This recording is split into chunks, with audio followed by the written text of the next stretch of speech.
ఇంతమంది స్వాముల యొక్క హిందుత్వం మీద ఏ నాయకులు పనిచేసినా పార్టీతో మాకు సంబంధం ఉండదు. అది నాయకులు ఎవరైనా సరే హిందుత్వం మీద సమాజ శ్రేయస్సు కోసం కనుక పని చేస్తే వారికి ఖచ్చితంగా మేము సపోర్ట్ చేస్తాం, అందులో డౌట్ లేదు. మాకు పార్టీలతో సంబంధమే ఉండదు.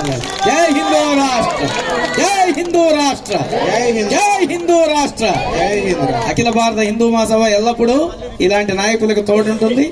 మన ద్వారా ఎవరైతే హిందుత్వం కోసం మన పూర్వీకులు ఎవరైతే ప్రతి తల హిందూ మహాసభ అంటేనే మీకు తెలుసు, ఒక వీడి సావర్కర్, లాలా లజపత్ రాయ్, భగత్ సింగ్, సుఖదేవ్, రాజ్గురు, నాథురామ్ గాడ్సే, శ్యాంప్రసాద్ ముఖర్జీ, మదన్ మోహన్ మాలవీయ, ఇప్పుడు కూడా ప్రపంచంలో ప్రఖ్యాతిగా ఆంచినట్టు ఏవైతే ఉన్నాయో ఒక విశ్వవిద్యాలయం కావచ్చు, ప్రపంచంలో అంతా కూడా ఒక నలంద విశ్వవిద్యాలయం కానీ ఇవన్నీ ప్రపంచ దేశాల్లో ఉండే వాళ్ళందరూ ఇక్కడికి వచ్చి చదువుకున్నారు. ఒక కణాదిత్యుడు కణశాస్త్రం గురించి మన భారతదేశం మొదట చెప్పింది. ఒక పాణిని వ్యాకరణం మనం చెప్పాం. భరద్వాజులు యాంత్రిక సిద్ధాంతాన్ని అంత ముందుగా తయారు చేశారు. ఒక సుశ్రుతులు శస్త్రచికిత్సల గురించి చెప్పారు. చరక భగవానుడు ఆయుర్వేదం గురించి చెప్పారు. ఇట్లా ప్రపంచ దేశాలు ఏదైతే ఉందో ఒక రసాయన శాస్త్రం, భౌతిక శాస్త్రం మొత్తం మనమే తెలియజేసాం.